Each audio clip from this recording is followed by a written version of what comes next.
Diolch yn ei weddio. Diolch yn ei Dduw am gyfle arall i ddod yma idd di ac i ni'n gofyn i ti nerthu ni ac i agosau at bob yr un ac y bydd y denw di yn cael ei ddyrchafu gwrywch pob enw arall. Trwy gyrhabell i nawr, i ni'n gofyn i hyn oll trwy enw ac eiddiant yn harglwydd Iesu Grist. Amen. Dewch ni ddechrau gwasanaeth trwy ganu'r emyn rhif 207. 207, dyma babell y cyfarfod, dyma gymod yn y gwaed, dyma noddfa i lofruddion, dyma i gleifion feddyg rhad. 207 gyda sefyll i'w chanu.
Croeso'n gwasanaeth ar ôl yr oedfa fe fydd na luniaeth ysgafn drws nesaf yn y neuadd. Fydd ein cwrdd gweddi misol yn cael ei chynnal ar y drydydd nos Iau'r mis, sef Ionawr y 15fed am hanner awr wedi 7. Fydd y hoedfa nesaf, Pnawn Sul, am hanner awr wedi 3. Wrth i ni gymryd y casgliad, gyn ni ganu tra'r ein heistedd emyn rhif 303. 3 pam o pam bechadur cyndyn, pam y colli denaid drud. 303.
Fe naw ein darlleniad o lyfr y Salmau.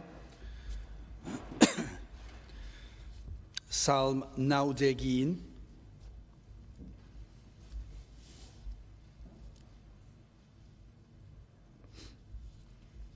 Salm 91. Yr hwn sydd yn trigo yn urgelwch y goruchaf a erys yng nghysgod yr holl alluog. Dywedaf am yr arglwydd fy noddfa am hamddiffynfa ydyw, fy niw ynddo yr ymddiriedaf. Cynnes y fe ath waredad i ofagl yr heliwr ac oddi wrth haint yr chryslon. A'i asgell y cysgoda fe trosot a than ei edenydd y byddi ddiogel, ei wirionedd fydd darian ac astalchu ti. Nid ofni rhag dychryn nos na rhag y saith a'i hedo dydd, na rhag yr haint a'r odio yn y tywyllwch, na rhag y dinistyr a ddinistrio ganol dydd. Wrth dyslus y 5,000 a 10,000 wrth y ddeheulaw, ond ni ddaw yn agos at ti. Yn unig ti a ganfyddiaeth lygaid ac a weli dal yr rhai aniwiol. Am i ti wneithir yr arglwydd fy noddfa, sef y goruchaf yn breswylfa i ti. Ni ddigwydd i ti niwed ac ni ddaw pla yn agos i'th babell.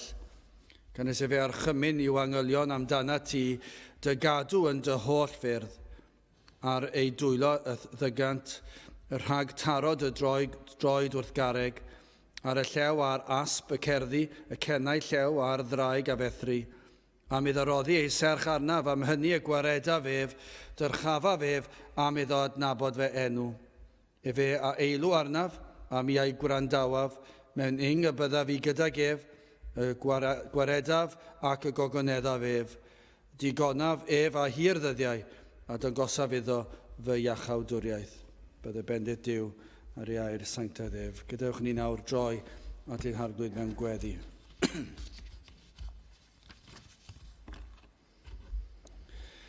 Diolch yn ei ti unwaith eto, Dduw, am gyfle arall i ddod yma i dy geisio di, dy foliannu di, i ddyrchafu dy enw di, goriwch pob enw arall. Ac i ni yn ddiolchgar o Dduw am y fraint o cael dod.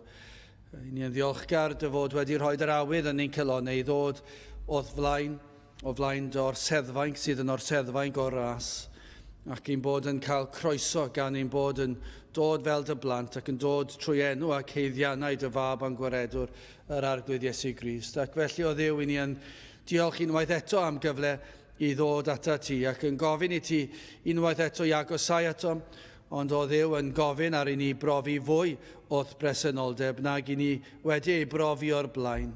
Ac yn ddiolchgar i ti am dy ymweliadau ac am dy bresenoldeb gynt.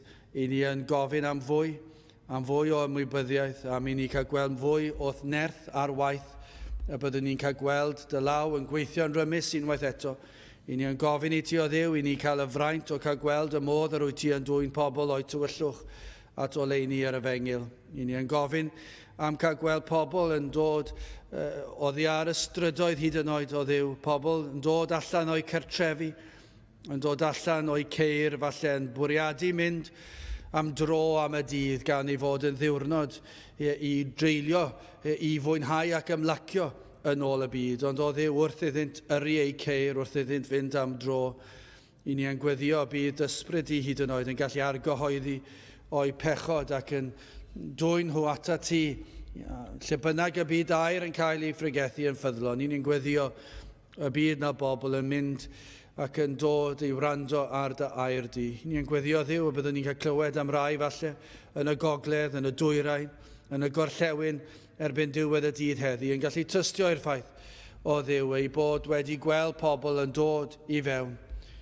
wedi cael ei tywys gan dy ysbryd glân di ac wedi cael ei harwain i'r man lle bydd yr efengil yn cael ei ffrigethu. O Dduw, i ni'n gofyn, i ni cael gweld dyddiau felly unwaith eto, i ni'n ddiolchgar iawn am yr hyn y mae'n gwlad wedi phrofi dros ganrifoedd, ac yn gofyn o Dduw am ymweliadau tebyg unwaith eto. Ni'n gofyn ar i ti ymweld â ni yma, ar i ni fod yn ymwybodol iawn o'th bresenoldeb yma neu'n plith. Bydde ti'n cynhesu'n celonnau, efallai o Dduw i ni wedi crwydro, ac y bod ein celonnau wedi oeri ers cyfarfod diwethaf. I ni yn gweddio Dduw ar i ti'n cynhesu ni, ar ei ti i ddod ac i arwen ein heneidiau ni at y man hwnnw lle ein bod yn agos at y ti. I ni'n gweddio mae dymuniad pob un ohonom yma erbyn diwedd y dydd hwn fydd treulio amser yn dy gwmnïaeth ath bresenoldeb. Mae dyma fydd pob peth i ni. O Dduw, dim ond ti sy'n gallu gwneud pethau fel hyn, ond i ni yn gwybod yr wyt ti'n gallu ac yn gofyn i ti wneud unwaith eto. Diogelan hamser nawr, i ni'n gofyn i ti'n helpu ni yn ein haddoliad, rho'r nerth corfforol sydd ei hangen, rho'r nerth ysbrydol sydd ei hangen. Byddwn ni yn dod yma ac yn plygu ger dy fron ac yn ceisio dy ddyrchafu di a ddfoliannu. Bendithiau'n hamser nawr, i ni'n gofyn hyn o trwy enw ac heiddiant ein harglwydd Iesu Grist. Amen.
Dewch ni ganu emyn rhif 297, 297 caid trefn i faddau pechod yn yr iawn. Mae iachawdwriaeth barod yn yr iawn. 297 gen i sefyll i'w chanu.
Ddaw'n testyn o'r salmau, Salm 91, a'r adnod gyntaf.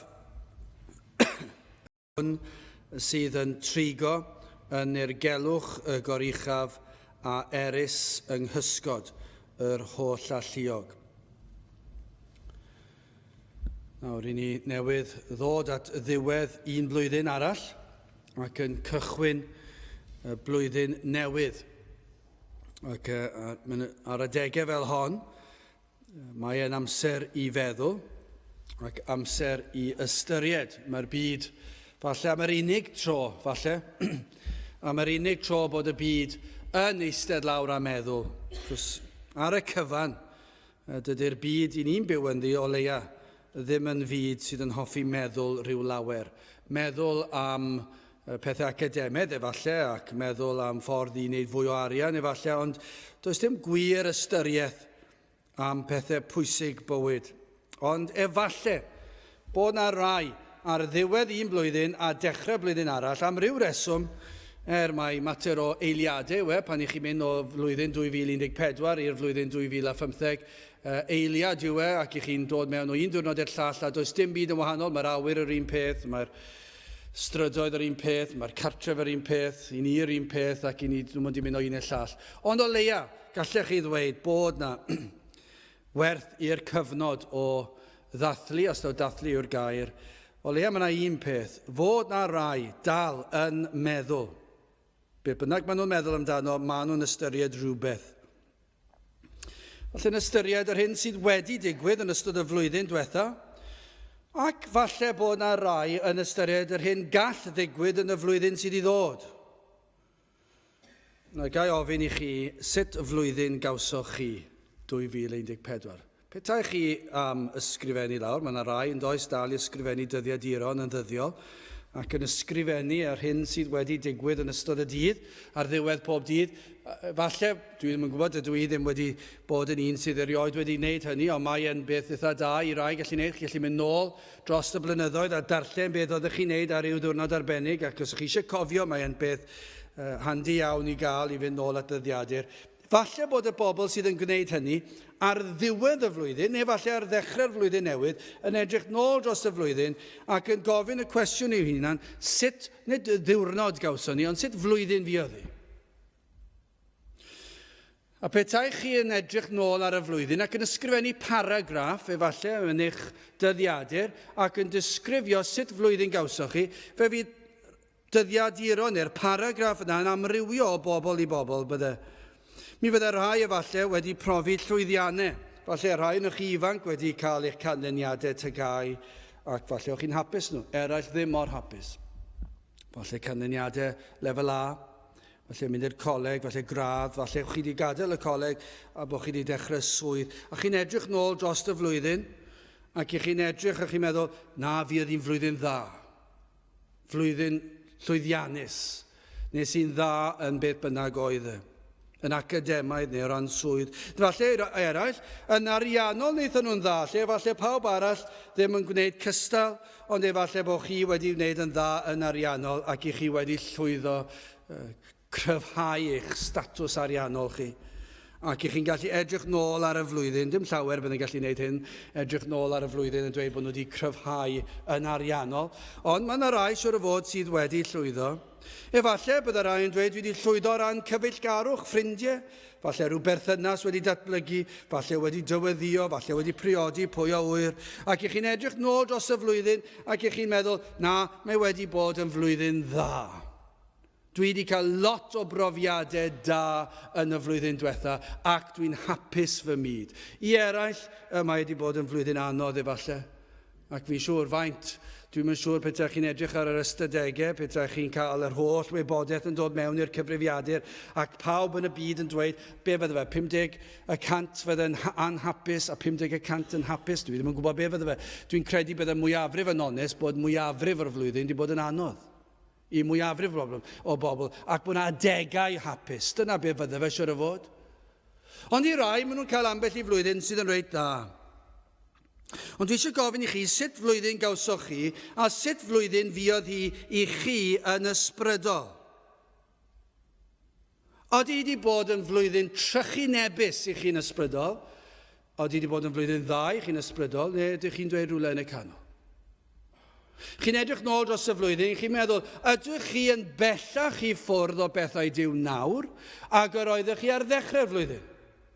Chos mae yna rai, siwr o fod, hyd yn oed mewn cynulliad bach fel hon, lot yn bellach i ffwrdd, fel dwedon ni wythnos diwetha, yn galetach i calonau, wythnos yma nag oeddech chi Sul diwetha. Ac felly dros gyfnod o flwyddyn yn sicr, chi wedi mynd yn bell, mae yna eraill efallai wedi dechrau ceisio mwy. Falle bod yna rai yma yn ceisio mwy nawr nag oeddech chi flwyddyn yn ôl. Pwy a wyr? Ond sut flwyddyn gawsoch chi? Mae'r salmydd yn gosod y darlun yma o drigfan, yr hwn sydd yn trigo yn urgelwch y goruchaf. A petai chi'n edrych nôl ar y flwyddyn yn gyfan, efallai byddech chi'n cael gweld darlun cliriach o beth yw eich trigfan chi. Mae'n anodd gallu dweud beth yw eich trigfan chi wrth edrych nôl dros ddoe. Achos falle dyw ddoe ddim yn darlun clir o'ch bywyd chi. Falle ddoe, treulwch chi ddiwrnod da, falle yn eistedd lawr a darllen trwy dydd, ond falle dydych chi ddim yn un sydd yn darllen. Ac felly dydy'r ddoe ddim yn darlun teg ohonoch chi. Digwydd bod chi wedi darllen trwy dydd ddoe, ond chi ddim yn darllenwr neu'n darllenwraig. Ac felly dyw ddim yn darlun clir. Beth chi gorfod wneud i ffeindio sut berson i chi edrych dros y flwyddyn. Ac i weld, a ydych chi yn fath arbennig o berson? Sut fath o berson i chi?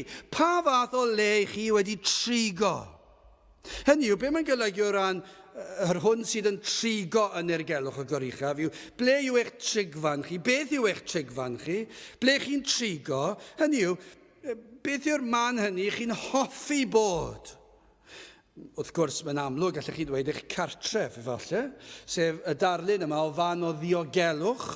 Y man yr ydych chi yn gysurus ac yn hoffi trigo. So felly, pan ych chi'n edrych ar y gair trigo, mae'n rhoi'r ymdeimlad yna o cartref a ble chi'n hoffi bod. Ac felly, mae'r cwestiwn mae'n cael ei ofyn, ble yw eich trigfan? Ar dydyn ni'n dweud Caerdydd pan ni'n sôn am y math yma beth, achos wrth gwrs, pan ni'n sôn am y salmau, ni'n sôn am rhyw lefel lot fwy tofn na fy nhrigfan corfforol le mae fy nghorff yn trigo.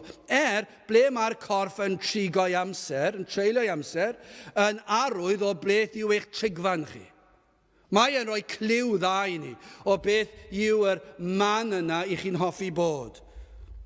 Yr hwn sydd yn trigo yn urgelwch y goruchaf a erys yng nghysgod yr holl alluog. Dyna ble mae'n hoffi bod yng nghysgod yr holl alluog. Neu mae'r salmydd yn dweud yn Salm 84 ar gyrchwyn y salm. So beth ydy hwn yn wir amdano chi? Mor hawddgar yw dy bebyll di o arglwydd y lluoedd. Fy enaid a hiraetha, ie, ac a flysia am gynteddau'r arglwydd. Fy nghalon am cnawd a weiddant am y Duw byw. Ac yn bellach yn y salm, ydych chi'n sôn, mae'r aderyn yn neud i nith yn y to.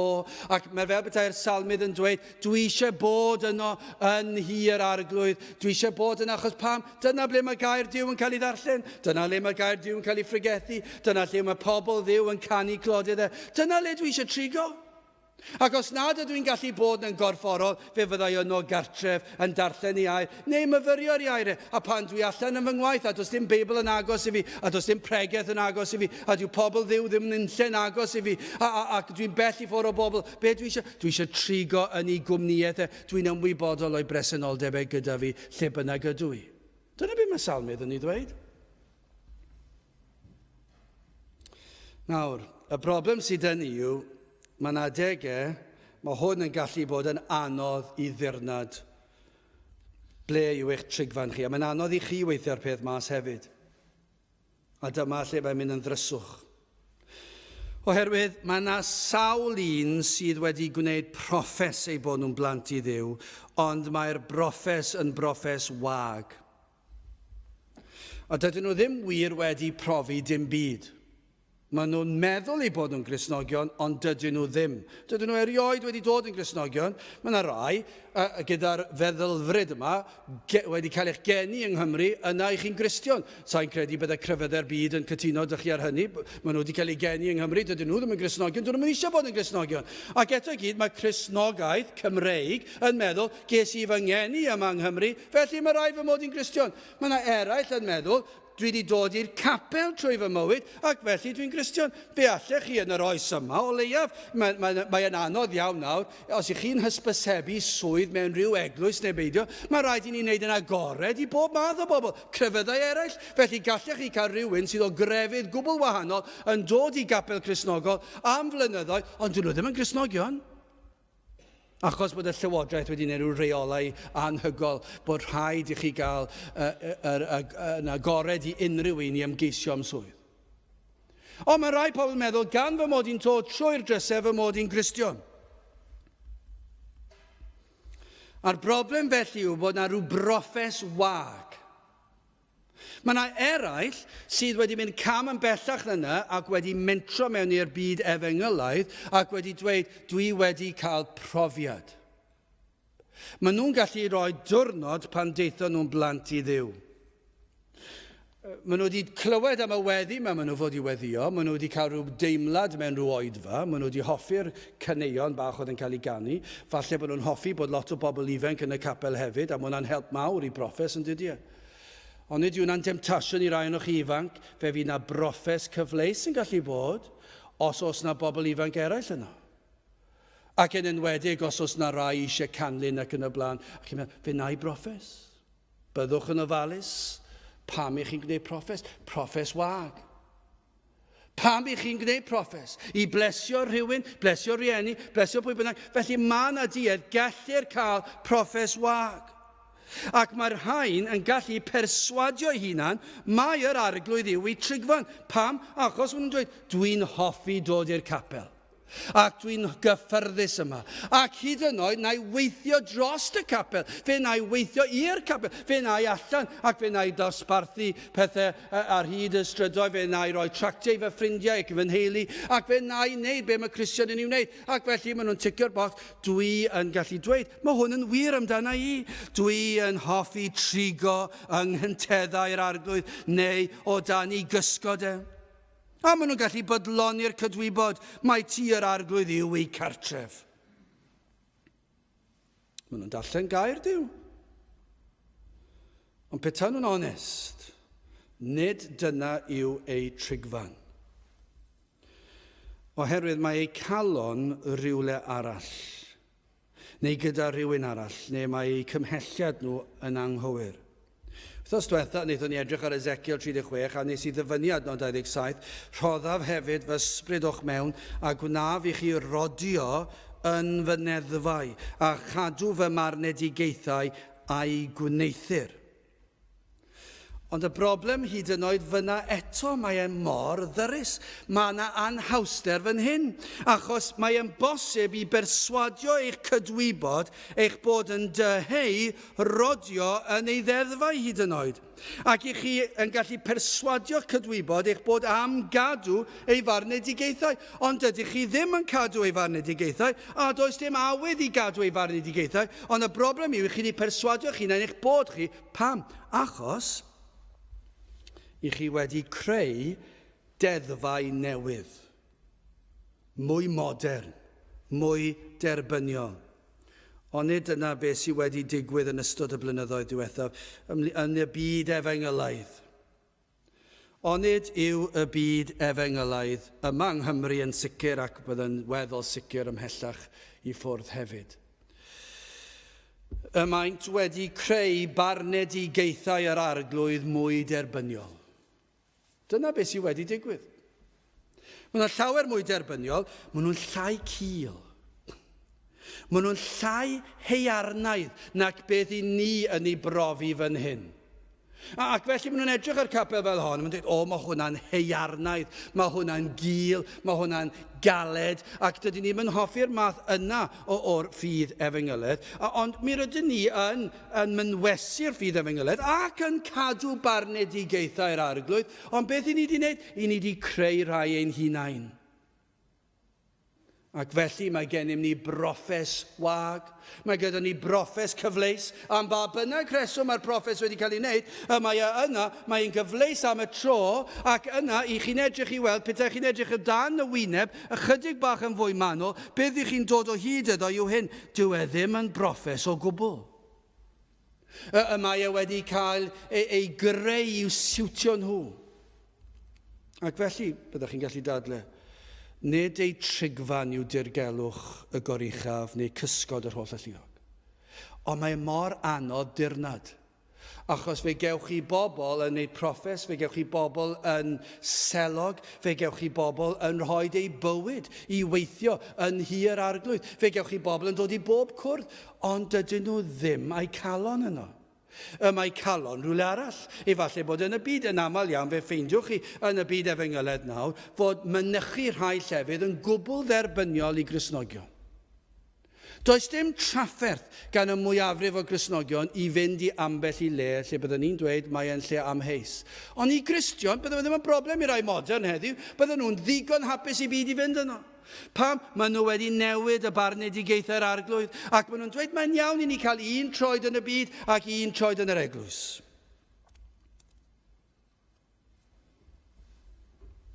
Ond nid dyma y man y mae'r salmydd yn cyfeirio ato.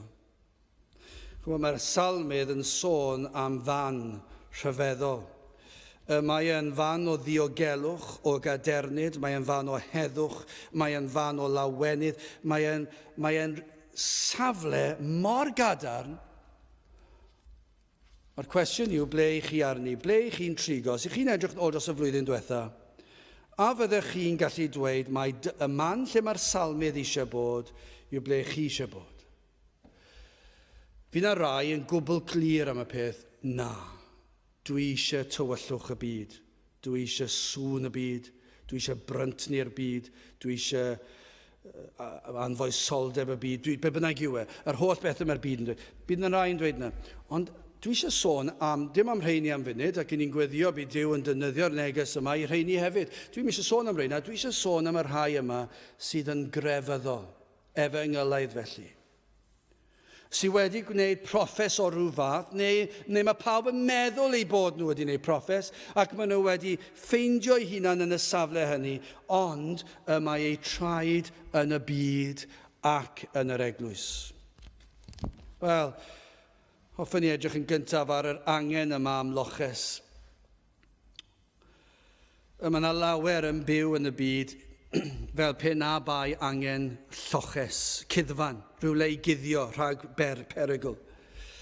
Fe fydd yna rai, ac mae'r byd yn eitha agored am hyn, yn edrych ar Gristnogion fel pobl sydd wedi methu, fel pobl sydd yn wan, ceisiau'n fyw ar eu traed eu hunan. Mae'r bobl yma'n dweud, dwi'n mynd i fyw ar fy nhraed fy hun, dwi'n mynd i weithio'n galed, dwi'n mynd i frwydro trwy fywyd, dwi'n mynd i ymdrechu a dwi'n mynd i sefyll a derbyn unrhyw lwyddiant fel ffrwyth o fy llafur fy hun. Ac felly pan maen nhw'n gweithio ac maen nhw'n llwyddo ac maen nhw'n dringo'r ysgol, maen nhw'n gallu edrych nôl dros y flwyddyn ac yn dweud, mae'r ffrwyth fy llafur i'w weld ac dwi'n ymfalchio yn y peth oherwydd mae'n ôl gwaith caled. Dwi wedi gweithio'n galed. Fi sydd wedi ennill yr hawl i gael yr arian yma yn y banc. Fi sydd wedi ennill yr hawl i cael y swydd yma, ac dwi eisiau pawb i edrych yna fi ac i feddwl, dyna i chi person llwyddiannus. Ac maen nhw'n dweud, does dim angen dim i bwyso arna i mewn bywyd. Dwi'n gallu sefyll ar fy nhraed fy hunan. Edrychwch ar y Cristnogion yma. Mae rhaid i nhw fynd i'r capel i helpu nhw trwy bywyd.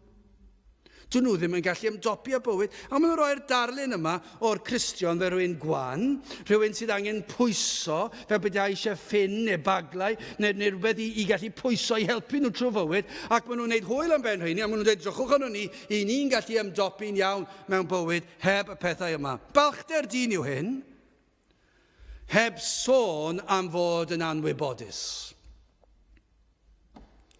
Mae angen lloches cuddfan ar ddyn, petai dim ond ar gyfer bywyd.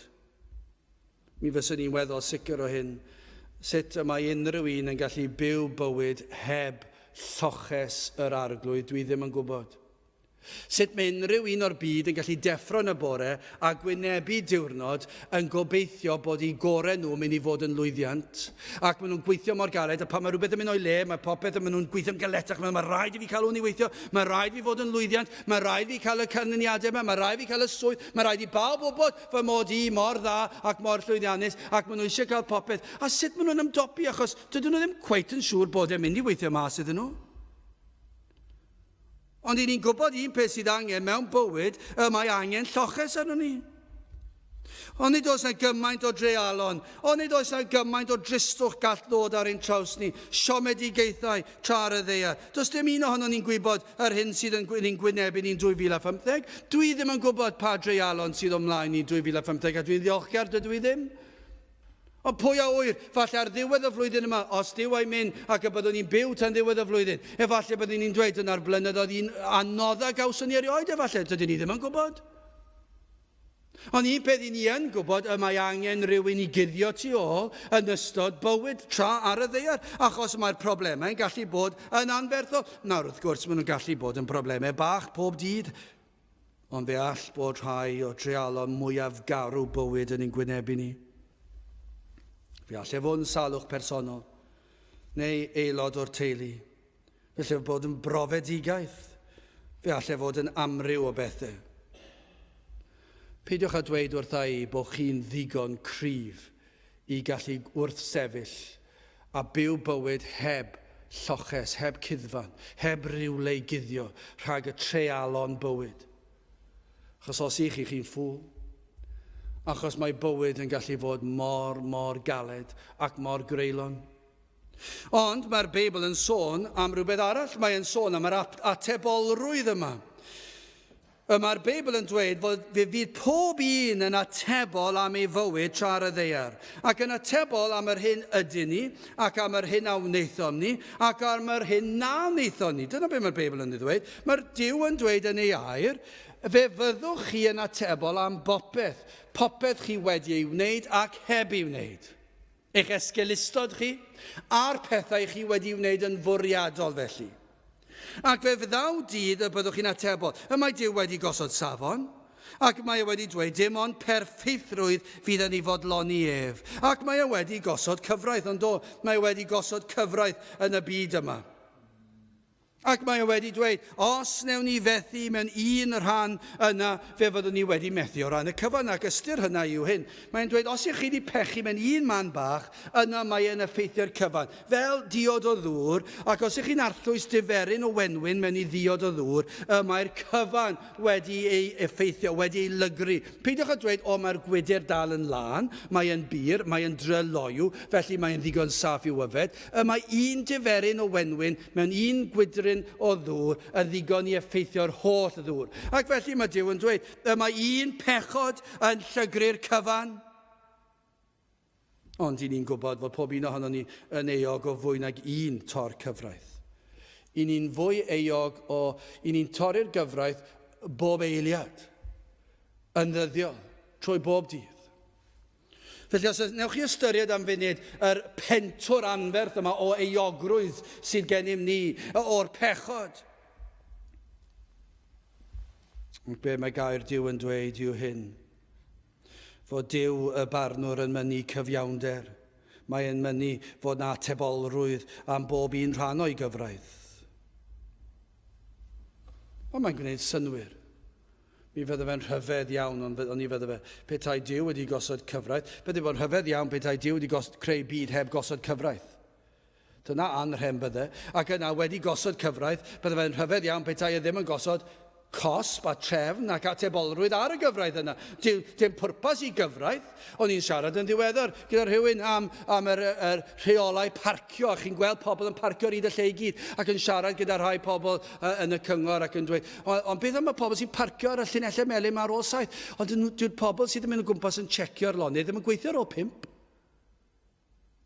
Ac felly, ble mae'r atebolrwydd? Mae'n golygu gellir unrhyw'n parcio unrhyw le. Mae'n gwneud synwyr. Mae angen rhywun allan i checio trwy'r amser. Ac ar eiliad y mae rhywun yn meddwl fedrai lwyddo peidio cael fy nal, maen nhw'n mynd i dorri'r gyfraith. A dyna beth sy'n digwydd ar hyd y lled y byd. Os mae pobl yn gwybod bod yna rhyw gyfraith wedi cael ei osod gan y wlad, gan y llywodraeth, ond maen nhw'n gwybod does neb yn mynd i checio, maen nhw'n mynd i dorri'r gyfraith. Ond nid felly gyda Duw. Y mae Duw wedi gosod cyfraith ac y mae yna atebolrwydd. Gai ofyn fan hyn, oes yna rhywun wedi dod i'r man lle maen nhw'n plygu dan ofn sŵn taranau'r gyfraith. Efallai bod chi wedi clywed yr Efengyl yn cael ei ffrigethu fan hyn, ac wedi clywed am bechod, ac wedi clywed am gyfraith Duw, ac mae fel taran dychrynllyd yn taranu trwy'ch clustiau chi. Ac mae'n peri ofn i chi. Mae synnau'r gyfraith yn gyhoeddi eich bod chi'n eog. Mae'n rai yn anghysurus yn dod i gapel fel hon. Maen nhw'n dweud i chi'n pregethu gormod am bechod.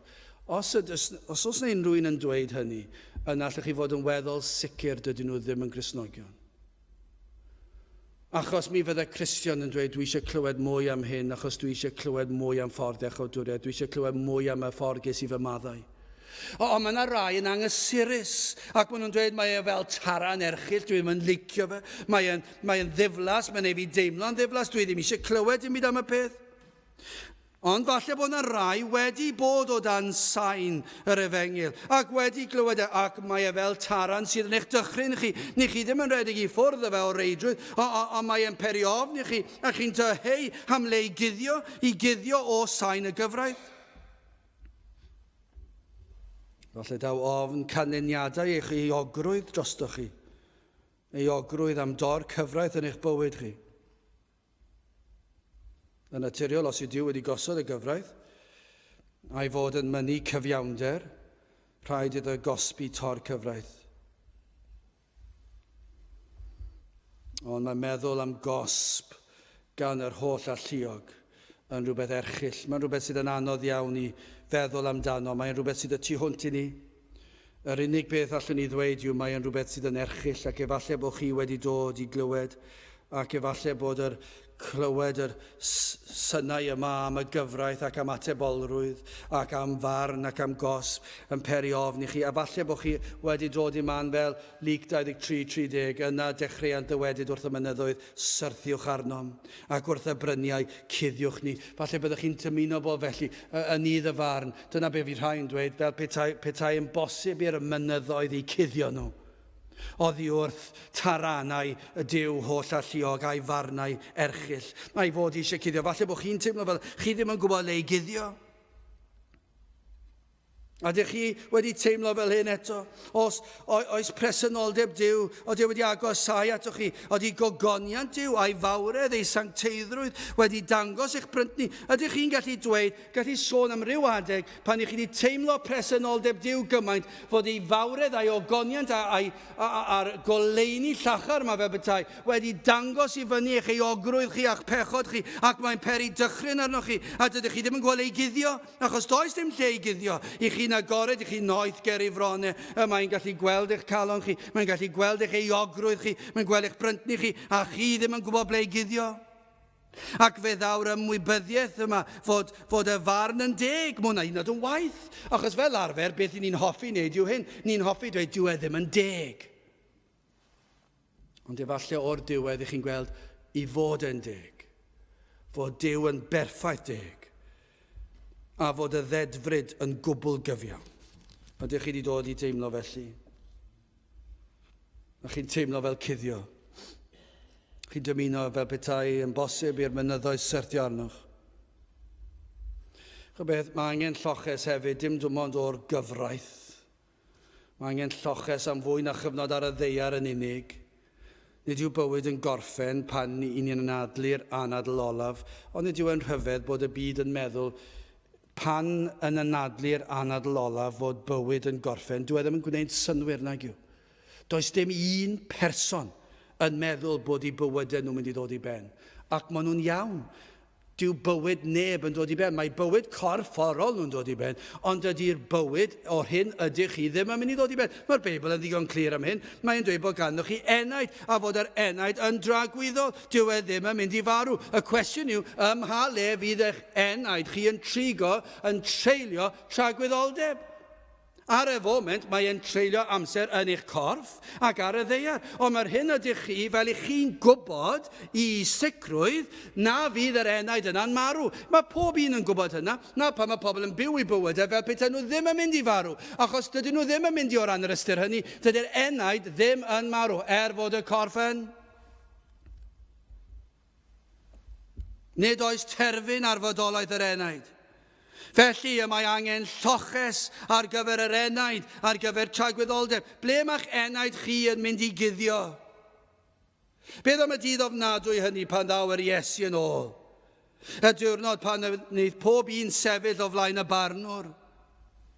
Fe bydd angen lloches arnoch chi bryd hynny. Falle bod chi wedi ymdopi hyd yn hyn i fyw bywyd heb loches, heb cuddfan. Achos i chi'n meddwl yn eich anwybodaeth chi, y gallwch chi ymdopi heb ddiw. Ond lle ddweud hyn oeddech chi, fe fydd angen lloches arnoch chi, fe fydd angen lloches arnoch chi ar eich gweliangau. O, fyddwch chi ddim o'r ddewr pryd hynny. Os gewch chi y fraint o cael fod yn ymwybodol ar eich gweliangen, fydd yna rhai sydd yn cael y damweiniau erchill yma ddim yn cael yr amser i feddwl am y peth, ac fydden nhw'n mynd cael ei taflu, ei llusgo'n syth mewn i dragwyddoldeb, heb eiliad i feddwl am peth. Ond fe fydd yna rhai yn cael yr amser hynny. Ac fe fydden nhw ar ei gwely angau. Ac fe fydd yr anadl olaf yn dod.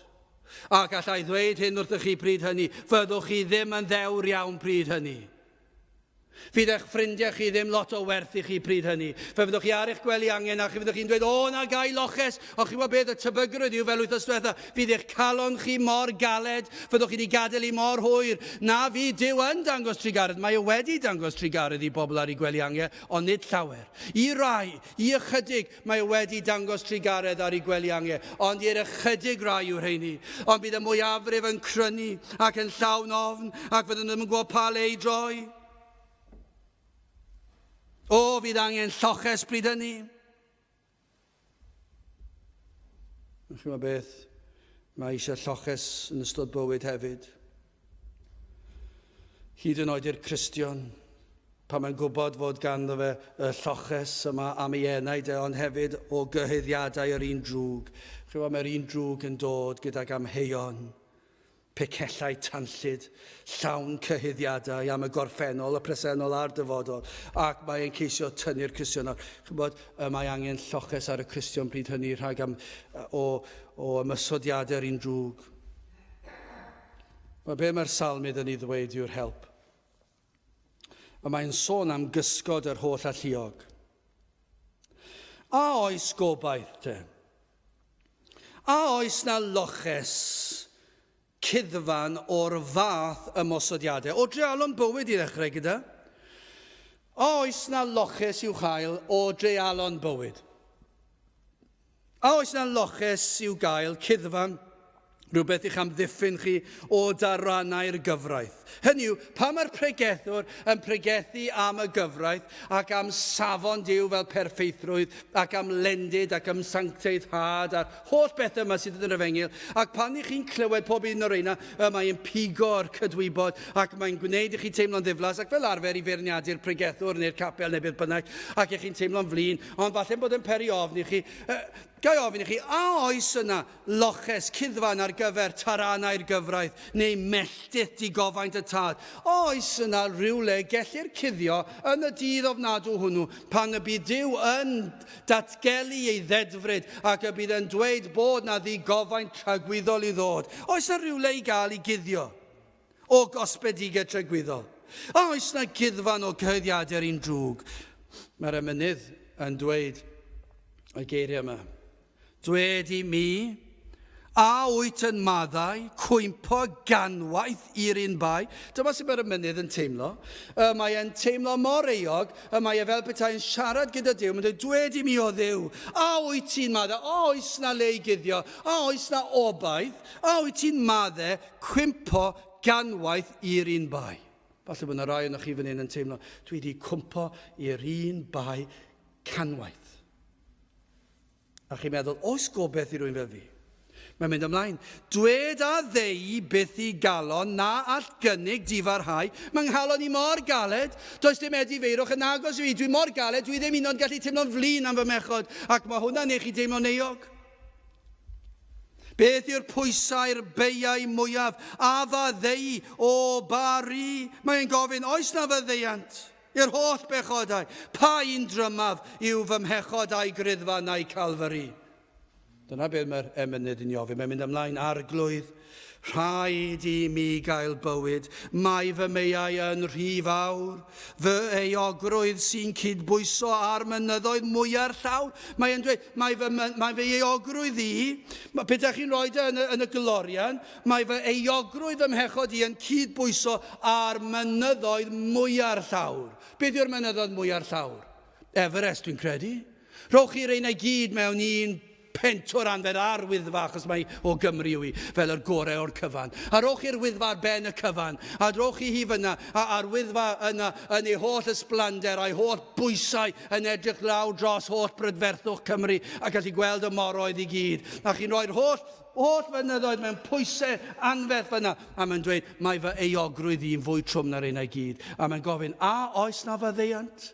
A oes na guddfan? A oes na obeth? I ble ffowch chi? I ble cuddiwch chi? Pa beth awnewch chi? Pan byddwch chi'n ymwybodol o eogrwydd eich pechod chi? Gwch chi'n beth? Dyma beth mae rhai pobl yn ei wneud. Mae yna lawer yn cuddio trwy lenwi bywydau a phethau. Dwi ddim y ffordd gorau i guddio, mae rai fi ddweud. Rhedeg i ffwrdd yw hwnna. Maen nhw'n llenwi pob un dydd gyda rhywbeth. Ac os na ddiwrnod yn ystod yr wythnos lle maen nhw wedi methu wneud rhywbeth, mae'r diflastod yn dod i fewn. Anfodlonrwydd. Ac maen nhw'n flin. Chw beth mae pobl eraill yn wneud? Maen nhw'n claddu pen yn y tywod. Mae'n fel yr anifeiliad hyn. Maen nhw'n mynd lawr a maen nhw'n claddu pen yn y tywod. Mae gweddill y corff lan. Mae fel plentyn bach yn chwarae cuddio. A maen nhw'n cuddio tu nôl y piler yma falle fan hyn, a mae'r rhieni draw fyna, maen nhw'n cuddio. Mae'r holl gorff i weld yn ddigon amlwg i bawb, ond gan nad ydyn nhw'n gallu gweld, mae popeth yn iawn. Dyna beth mae rai o'n chi'n byw, i chi di llenwi eich bywydau gyda'r holl bleserau'r byd, ac yn cuddio tu nôl y sŵn a'r muri'r byd, ac yn meddwl, dwi wedi cuddio, ddigofaint, dyw ddim yn gallu gweld i fan hyn, yn mwynhau fy hunan ym mhethau'r byd. Dyw hwnna ddim cuddio, beth yw hwnna claddu pen yn y tywod? A chi'n gobeithio bydd yr ofnau a'r teimladau yn diflannu. Chos beth mae pobl eraill yn meddwl? Maen nhw'n credu mai crefydd yw'r ateb.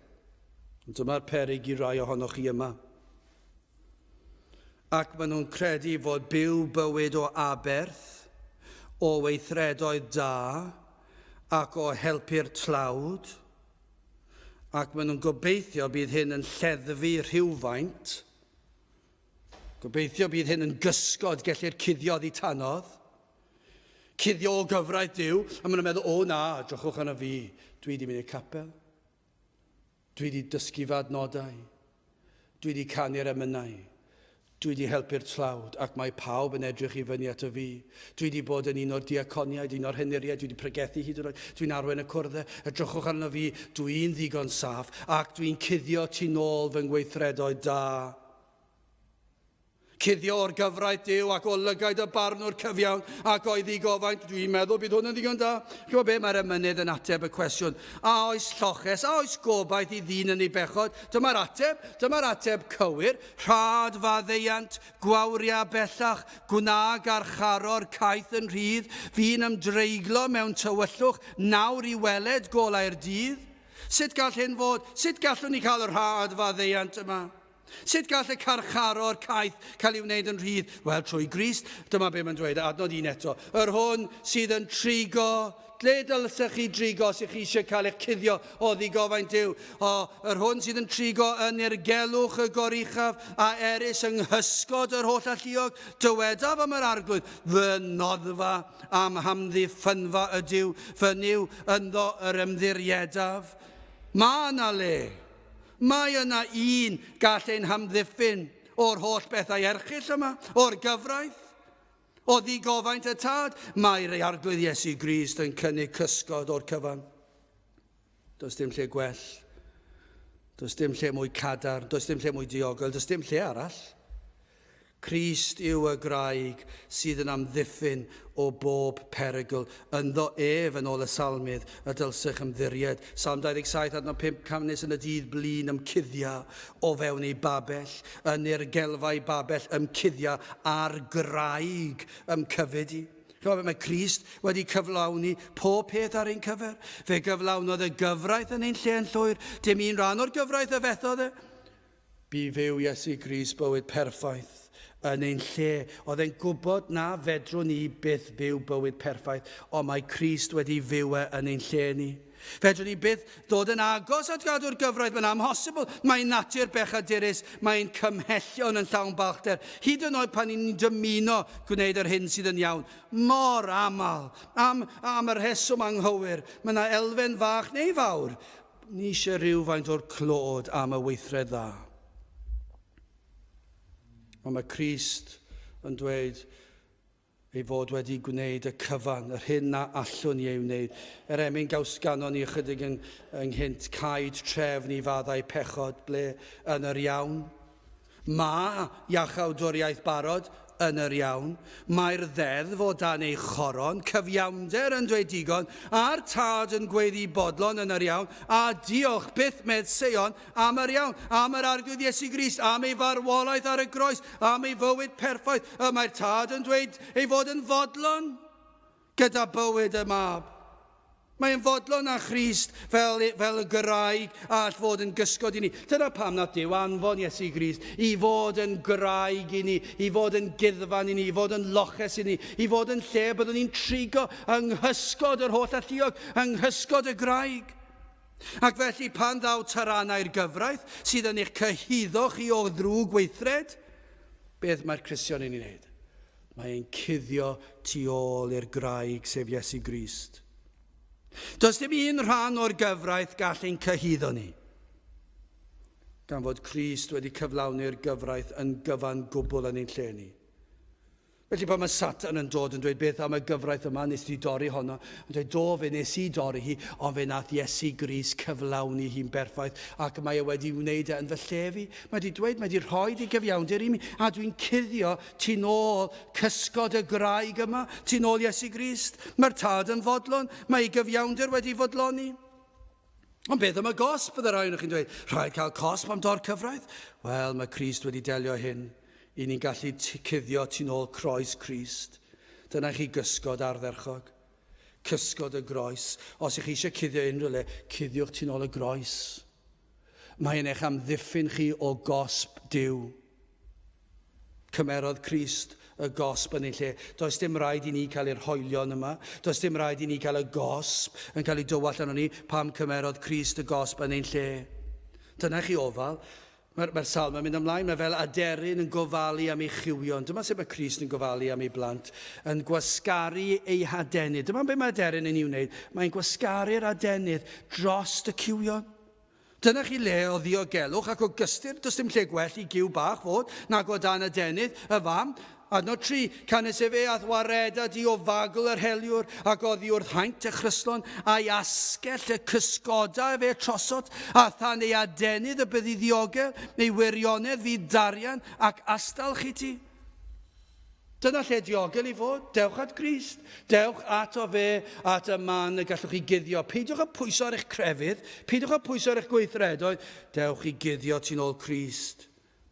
Da ofyn cwestiwn, os na rai nhw'n chi'n ofni y nos. Dych chi'n ofni mynd i gysgu yn y nos. Yr oriau hir o gwsg. Ych chi'n meddwl, beth petai rhywbeth yn digwydd tra fy mod i'n cysgu. Mae hwnna'n digwydd i lawer. Dwi wedi dweud hyn salgwaith, dydw i ddim yn deall sut mae unrhyw anghredadyn yn gallu cysgu yn y nos. Rhag ofn na fydd yn deffro, dyma be mae salmydd yn dweud, nid ofni rhag dychryn nos, na rhag y saith a ehedo dydd. Dyw'r Cristion ddim yn mynd i'n ofn i'r nos. Fe fydd e'r norf naturiol dynol, ond fydd e'n gwybod bod ei enaid yn ddiogel gan ei fod yn cuddio yng nghysgod yr holl alluog. Mae Salm 4 yn dweud yr un peth adnod 8, mewn heddwch hefyd y gorweddaf ac yr hinaf, canes ti arglwydd yn unig awn neim i drigo mewn diogelwch. Mae'r Cristion yn gallu mynd i gysgu yn y nos. Mae'n gallu mynd allan yn y dydd, mae'n gallu byw ei fywyd, mae'n gallu fyw ei fywyd yn gwybod, mae gen i gysgodfan, mae gen i yr arglwydd i ofalu, mae fel aderyn yn rhoi adenydd o'n cwmpas i. Dwi wedi cael fy amddiffyn o bob un math o beryglon. Felly pryd mae tristwch yn dod ar fy nhraws i, mae gen i adenydd sydd yn fy nghysuro fi, ac mae'n helpu fi trwy'r treialon, ond y treial fwyaf fydd pan ddaw y farn. Ond mae e'n dweud, yr wyf fi yn dy gysgodi di, yr wyt ti wedi cuddio ti'n ôl fy mab, yr arglwydd Iesu Grist. Felly pa bynnag cyhyddiad y tafla'r un drwg, gallwn guddio ti'n ôl Crist, a 23 ar llew, ar asp y cerddi, y cennau llew ar ddraig a fethri, i ni'n gwybod mae Crist yn barod wedi sathru ar ben yr un drwg. Fe goncrodd Satan, y bedd a phechod. A mae wedi sathru'n llwyr ar ei ben. Ac mae wedi dangos ei fod yn fuddigoliaethus wrth atgyfodi ar y trydydd dydd. Does neb arall wedi gallu gwneud hynny ond Crist. Wel, wrth gloi, beth yw cadernid y Cristion te? Beth yw cadernid y Cristion? Yr un sydd yn trigo yn y lle cywir. Mae'ch calon chi ymhethau Duw. Chi'n trigo yn irgelwch y goruchaf ac yng nghysgod yr holl alluog. Fe yw eich amddiffynfach, fe yw eich noddfa chi. Ynddo fe chi'n ymddiried. Gai ofyn i chi a Iesu Grist yw popeth i chi. A ef yw eich gobaith, eich pwrpas i fywyd. Ydych chi wedi derbyn yr hodd o ffydd wrth ddod ato yn edifeiriol ac yn llwythog dan ei ogrwydd pechod. Ydych chi wedi gosod eich ogrwydd ar Grist a derbyn yr hyn o llawnaeth e trostwch chi. Ydych chi wedi gwneud hynny? Ydych chi wedi dod i'r graig, at y graig? Ydych chi wedi dod at y groes? Ydych chi wedi cuddio ti'n ôl?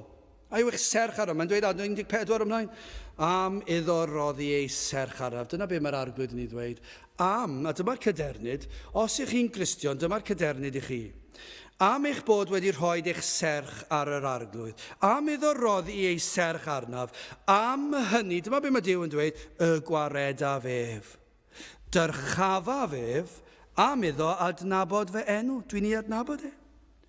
Efe a eilw arnaf a mi ei gwrandawaf, mewn ing y bydda fi gydag ef y gwaredaf ac y gogoneddaf ef. Drwchwch be mae'n dweud nesaf ar y reit ar ddiwedd y salm. Digonaf ef a hir ddyddiau a dangosaf iddo fy iachawdwriaeth. Dyna chi addewid i ddechrau flwyddyn newydd. Digonaf ef a hir ddyddiau. Hynny yw, y dyddiau yma e wedi osod i mi. Be bynnag yw hyd nhw, fe fydd ei gyda fi holl ddyddiau fy mywyd ac yna dangosaf iddo fy iachawdwriaeth. I chi yma heddiw sydd am barhau i ymdrechu ar eich pen eich hun, i fentro trwy flwyddyn 2015. Rhai sydd am guddio rhan o'r corff tu ôl y graig efallai, a chodi pen, a falle symud un troed efallai camu o'r graig am gyfnod. Chi sy'n chwarae gwmpas gyda'r proffes. I chi yn y byd, chi eisiau cuddio ti'n ôl y guddfad. I chi ddim yn siŵr ble chi arni. Chi eisiau tipyn bach o'r ddau. Wel, un peth sy'n sicr, dydych chi ddim yn cuddio ti'n ôl y graig. Chi'n smalio'ch bo chi, ond i chi yn y byd. Gai just dweud i pwy bynnag i chi felly, does dim cysur yma i chi. Does dim cuddfan, does dim gofal y gwaredwr.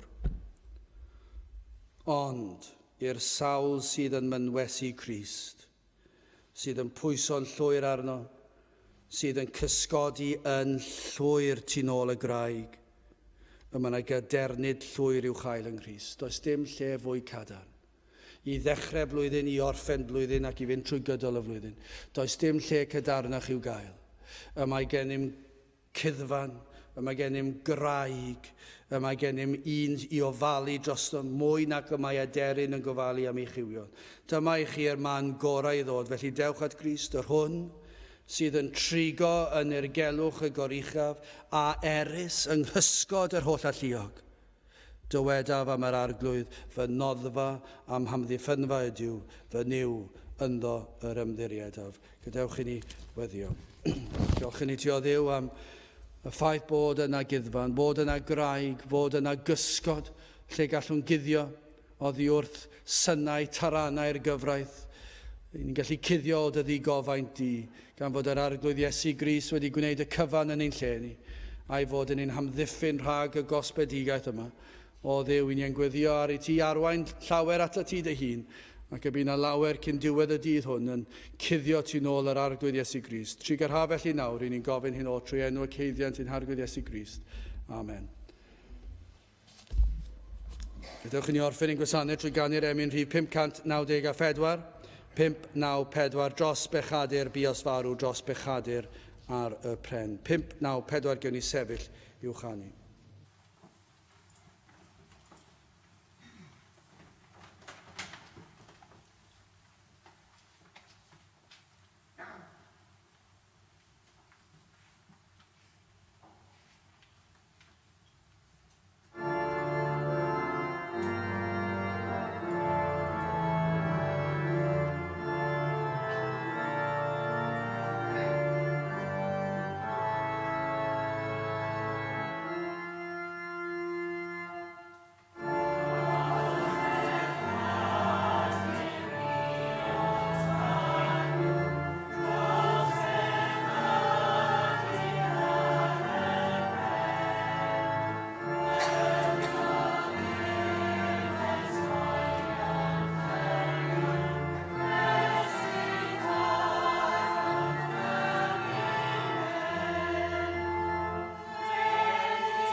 Yn nawr bydd wedi ras yn harglwydd Iesu Grist a chariad Duw a chymdeithas yr Ysbryd Glân fod gyda chwi oll hyd byth.